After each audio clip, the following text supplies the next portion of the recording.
Student, हम लोग previous classes में दो टाइप्स के कम्युनिकेशन को पढ़ चुके थे। अब हम लोग थर्ड टाइप के कम्युनिकेशन पढ़ने जा रहे हैं, जो है आपका विजुअल कम्युनिकेशन। ठीक है, थर्ड क्या है आपका? Visual communication. जब हम विजुअल कम्युनिकेशन की बात करते हैं, मतलब कि एक वैसा मोड ऑफ कम्युनिकेशन जिससे कि हम with the help of pictures के थ्रू हम क्या कर सकते हैं, आपस में कम्युनिकेट कर सकते हैं। मतलब communication has been done with the help of pictures, maps, graph, emoji, etcetera. ठीक है, मतलब कि जो मेरा विजुअलिटी है, जो हम विजुअल के तौर पे, ग्राफ के तौर पे, इमेज के तौर पे, डायग्राम्स के तौर पे हम जिससे अपनी बातों को समझा सकते हैं, आप तक पहुंचा सकते हैं, that type of communication is known as a visual communication.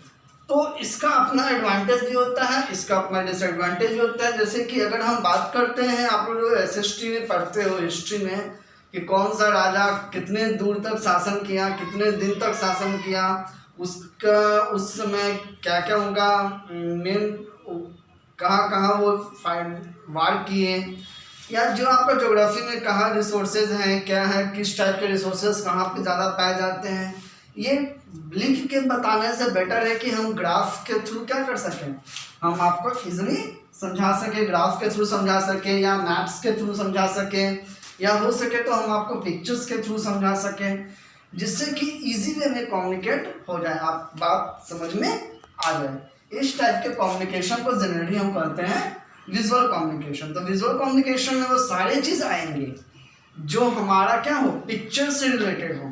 आपके दिमाग में पिक्चर से रिलेटेड जो भी चीज़ माइंड में स्ट्रक्ट कर रहा होगा, all are considered under the visual communication. जैसे कि अगर हम प्रोजेक्टर के थ्रू बात करते हैं, स्टडी करना, वो भी क्या है आपका एक तरीके का विजुअल कम्युनिकेशन का ही पार्ट तो है। ठीक, नेक्स्ट अगर हम इसका एडवांटेज की बात करते हैं, तो इसका एडवांटेज क्या होता है, क्योंकि जब इसका एडवांटेज है तो इसका सम डिसएडवांटेज भी है। तो पहले हम इसका एडवांटेज की बात करते हैं, तो इसका एडवांटेज क्या होता है, मैसेज कैन बी, क्या होता है, message can be delivered immediately. ठीक है, हम ये अपने मैसेज को क्या कर सकते हैं, इमीडिएटली डिलीवर कर सकते हैं, कोई दिक्कत नहीं होगा, आसानी से इजी टू कम्युनिकेट भी हो जाता है। ठीक है, सिंपल होता है एंड इजी टू अंडरस्टैंड।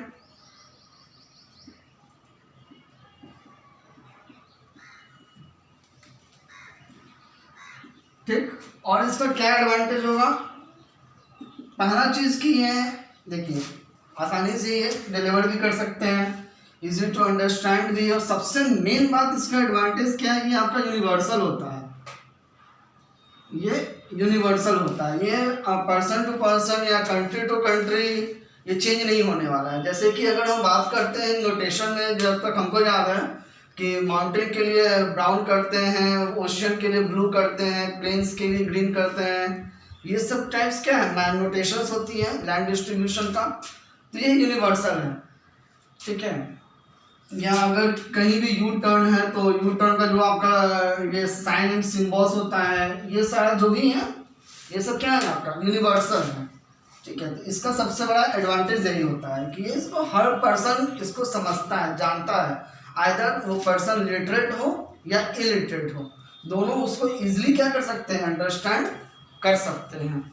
लेकिन अगर इसकी हम डिसएडवांटेज की बात करते हैं, तो इसका डिसएडवांटेज क्या है, तो इसका डिसएडवांटेज ये है कि ये कॉम्प्लेक्स डेटा को हम इसके थ्रू रिप्रेजेंट नहीं कर सकते। ठीक है, अगर हम इसका डिसएडवांटेज की बात करते हैं, तो इसका डिसएडवांटेज, पहला इसका डिसएडवांटेज क्या है कि it can not be used for complex data. Complex data के लिए हम विजुअल कम्युनिकेशन का इस्तेमाल नहीं कर सकते। जैसे अगर बोला जाए कि आपको एक ही मैप दे दिया जाए और उसमें बताइए कि जितने भी नेचुरल आपको मिनरल्स है सारे मिनरल्स को आइडेंटिफाई करके बताइए कौन कहाँ पे आता है। जैसे आयरन हो गया, कॉपर हो गया, जिंक हो गया, सारे का लोकेट करके बताइए। प्लस उसमें आप जितने भी बर्ड सेंचुरीज हैं उसको भी बताइए, कहाँ कहाँ से कौन कौन से मेन रिवर फ्लो करते हैं उसको भी बताइए। एक ही ग्राफ में सारे चीज़ को दे दिया जाए मैप में, तो हम उसको यूज़ नहीं कर सकते। वहाँ पे ये कॉम्प्लेक्स डेटा हो जाएगा जिसके लिए हम विजुअल कम्युनिकेशन का यूज़ नहीं कर सकते हैं, ठीक है। दूसरा, अगर मेरा डेटा कॉम्प्लेक्स है और फिर भी अगर हम जिद करें कि नहीं हमको चाहिए आपको 3D होलोग्राम में बना के दीजिए, तो इन दैट केस क्या होगा, आपका कॉस्ट इंक्रीज करेगा क्योंकि जो बनाएगा वो तो कॉस्ट लेगा। तो क्या करेगा, आप जो कॉस्टिंग है उसका वो क्या करेगा, इंक्रीज करेगा। ये इनका डिसएडवांटेज होता है। इसके बाद और भी आपको जो भी इससे इफेक्ट लग रहे हैं कि नहीं ये इसका एडवांटेज हो सकता है या इसका डिसएडवांटेज हो सकता है, हम उसको अंडरस्टैंड कर सकते हैं। ऐसा नहीं है कि इतना ही एडवांटेज है, जैसे बोल दिए इजी टू अंडरस्टैंड, तो ये चीज़ नहीं है कि हर पर्सन के लिए लागू होगा। अब जैसे कि आपका नॉन इलिटरेट पर्सन है तो उसके लिए क्या होगा, sometimes it's not be easy to understand. ये भी तो हो सकता है जैसे कि हमको सिंबल पता ही नहीं है कि डेंजर का सिंबल क्या होता है, आपको यहाँ के हमको डेंजर का सिंबल दिखा रहा है और हमको पता ही नहीं है, तो क्या होगा, इट्स मे बी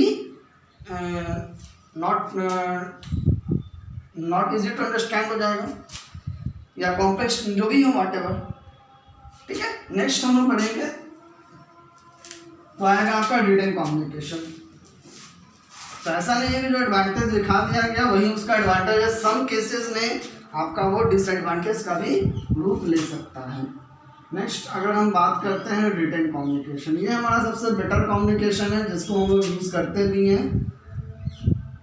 मतलब कि अगर आपका जो कम्युनिकेशन है with the help of written या ऑन पेपर हो रहा है, तो इस टाइप का जो कम्युनिकेशन होगा वो आपका क्या होगा, रिटन कम्युनिकेशन होगा। मतलब कम्युनिकेशन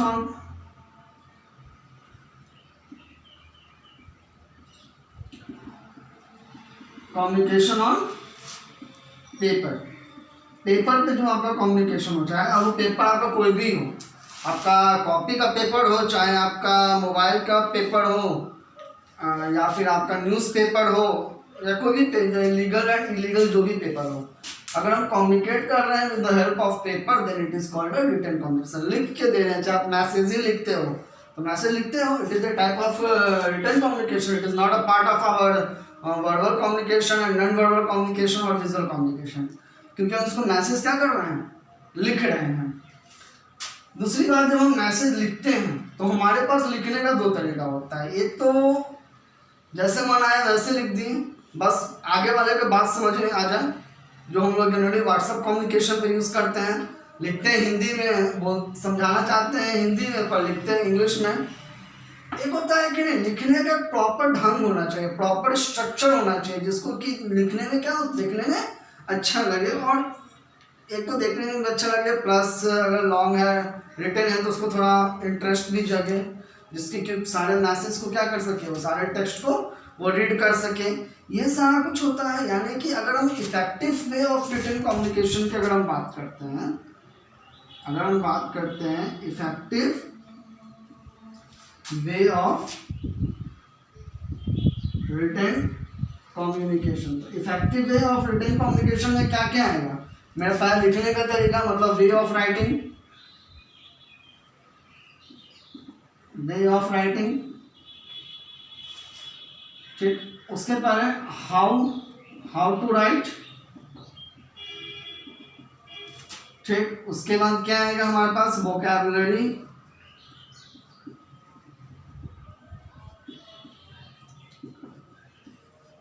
हम क्या क्या यूज कर रहे हैं, कौन सा वर्ड यूज कर रहे हैं, किस पर्सन को जो लिख रहे हैं वो पर्सन का स्टैंडर्ड क्या है।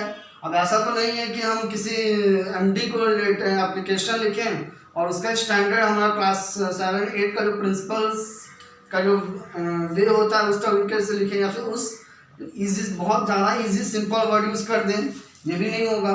अब जैसे हम अपने पेरेंट्स को लेटर लिखने जा रहे हैं, इतने हाई फाई वर्ड यूज़ कर दें कि उनको पता ही न चले, तो ये भी नहीं होगा। मतलब कि लिखने का तरीका क्या है, कैसे लिख रहे हैं, किसको लिख रहे हैं, और जिसको लिख रहे हैं उनका अप्रोप्रिएट और प्रॉपर वर्ड यूज हो रहा है कि नहीं हो रहा है। ये सारा चीज़ हमें ध्यान में रखना होता है।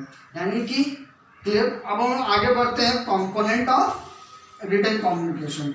तो रिटन कम्युनिकेशन का कुछ कंपोनेंट्स होता है। कंपोनेंट वही चीज़ है, कैसे लिखेंगे, क्या करेंगे, ठीक है। तो पहला है कंपोनेंट है आपका स्ट्रक्चर। अगर हम इनका कंपोनेंट्स की बात करते हैं तो पहला कंपोनेंट इनका क्या आएगा, स्ट्रक्चर। जैसा कि आप लोग इंग्लिश ग्रामर में पढ़ते हैं तो किसी भी सेंटेंस को लिखने के लिए जो स्ट्रक्चर होता है उस स्ट्रक्चर को हमको फॉलो करना पड़ता है। इन द सेम वे हम जब भी कुछ लेटर हो, चाहे वो पोस्ट कार्ड हो या नोटिस हो या मैसेज हो या टेलीग्राम हो या आर्टिकल हो, जो भी हो, या शॉर्ट पैराग्राफ हो, जो भी लिखते हैं तो उनका क्या होता है, प्रॉपर स्ट्रक्चर होता है। मतलब एक वे ऑफ कम्युनिकेशन होता है, वे ऑफ कम्युनिकेशन होता है। ऐसा नहीं है कि हम लिख रहे हैं नोटिस और स्ट्रक्चर फॉलो करेंगे मैसेज का या पोस्ट कार्ड का, तो ये गलत है। भले आगे और समझने वाला समझ जाएगा, बात की बात है, बट आपका जो स्ट्रक्चर है, जो तरीका है, जो वे है, वो वे आपका क्या है, रॉन्ग है। कभी आपका एक्सेस हो भी सकता है और कभी आपका ये एक्सेप्टेबल नहीं भी हो सकता है। नेक्स्ट है आपका स्टाइल। नेक्स्ट क्या है, style. How to write, how to write और whom टू राइट,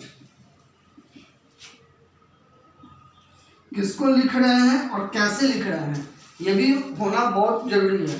मतलब कि अगर आप एक हायर अथॉरिटी को लिख रहे हैं तो उनका वर्ड्स वोकैबुलरी सही होना चाहिए, अगर लोअर अथॉरिटी को लिख रहे हैं तो उनका वोकैबुलरी सही होना चाहिए, फ्रेंड्स को लिख रहे हैं तो फ्रेंड्स में वर्ड्स बेटर यूज़ करें, ठीक है। अब ये नहीं कि लिख रहे हैं बड़े लोगों को और वहाँ पे रिस्पेक्ट का कोई जगह नहीं मिल रहा है, तो ये क्या है, ये आपका गलत तरीका है, इसको हम नहीं लिख सकते, हमारे स्टाइल में नहीं आता है। थर्ड कंपोनेंट आपका आता है कंटेंट। कंटेंट में क्या आता है, आप जिस बारे में बात कर रहे हैं वो आपका क्या है। अब ऐसा तो नहीं है कि हम सपोज कीजिए हमको बोला गया आप शॉर्ट मैसेज या शॉर्ट पैराग्राफ लिखिए पॉल्यूशन पे, हम स्टार्ट किए पॉल्यूशन पे और पॉल्यूशन से घुसते चले गए पॉलिटिक्स पे, तो ये क्या है, इररिलेवेंट टॉपिक पे हम डिस्कशन नहीं कर सकते। मतलब जो मेरा मेन टॉपिक है हम उसी पे फोकस करेंगे, उसी को देखेंगे, वही कंटेंट हम यूज़ करेंगे, ठीक है। अब ऐसा तो नहीं कर सकते हैं कि हम सपोज कीजिए पढ़ रहे हैं, कंटेंट मेरा है फिजिक्स या ज्योग्राफी, और सीधे स्विच कर रहे हैं, पता चला कि हम चले गए संस्कृत में, तो वो चीज़ यूज़ नहीं कर सकते। कंटेंट कहने का मतलब यही है कि जो हम कंटेंट यूज़ कर रहे हैं उसमें वो प्रॉपर होना चाहिए, जिसके लिए यूज़ कर रहे हैं वही होना चाहिए, क्लियर। नेक्स्ट, ये इनका 3 कंटेंट होता है, 3 कंपोनेंट होता है, और इसके बारे में कंपोनेंट के बारे में हम इफेक्टिव बताए थे, इफेक्टिव में भी हम यही चीज़ों का इस्तेमाल करते हैं, क्लियर। अब इसका कुछ एडवांटेज है, तो इसका एडवांटेज क्या है, इसका एडवांटेज ये है कि ये आपका लीगल है। जैसे कि आपका था वर्बल कम्युनिकेशन, तो वर्बल कम्युनिकेशन क्या था आपका, उसका कोई भी रेफरेंस नहीं था, आपका कोई उनको एज ए सबूत के तौर पे उसको पेश नहीं कर सकते थे, वो हमारे पास ऑथेंटिकेट नहीं था। हम बोल दिए, जैसे कि बोला था तभी क्लास में चलो कल टॉफी देंगे, अब हम बोले हैं, हम लिखे थोड़ी हैं, हम बोल रहे हैं कल हम नहीं देंगे, तो हम कब बोले थे, मतलब उसका ऑथेंटिकेट नहीं है, ठीक है। लेकिन रिटन कम्युनिकेशन में ऐसा चीज़ नहीं होता है, यहाँ पे ऑथेंटिकेशन होता है। हम चाहें तो इस पर ब्लेम कर सकते हैं, इस पर हम केसेस कर सकते हैं, इस पर एक्शन ले सकते हैं। तो इसका पहला एडवांटेज यही होता है कि it is useful to share and information, ठीक है, ईजी भी होता है, प्लस आपका ये क्या होता है, इट इज ऑथेंटिकेट होता है, और प्लस क्या होता है, ये परमानेंट होता है, ठीक है। ऐसा नहीं है कि हम लिख दिए, मेल में जो लेटर भेज दिए वो ऑटोमेटिक डिलीट हो जाएगा, कुछ दिन तक तो रहेगा।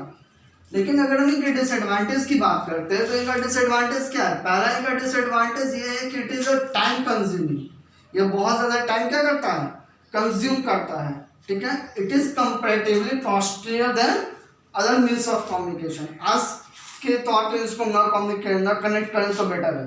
हम पोस्ट कार्ड और लेटर्स की बात कर रहे हैं, आज जो हमारा भेजने का कम्युनिकेशन वे है इसकी बात नहीं कर रहे हैं, इसमें तो लेस कॉस्ट एफिशिएंट है। दूसरा है एडिशनल वर्कलोड और थर्ड है आपका टाइम कंज्यूमिंग। तो दीज ऑल आर द आपका डिसएडवांटेज ऑफ रिटन कम्युनिकेशन। ठीक है, तो आपका जो कम्युनिकेशन जो पहला चैप्टर था वो आपका खत्म हो चुका है। इससे रिलेटेड आप लोग क्वेश्चंस बुक से बुक वर्क कर लेंगे। ठीक है, और हम जो भी क्वेश्चंस होंगे क्वेश्चंस आपको हम देंगे उसको भी कर लेना है। So thank you and have a nice day.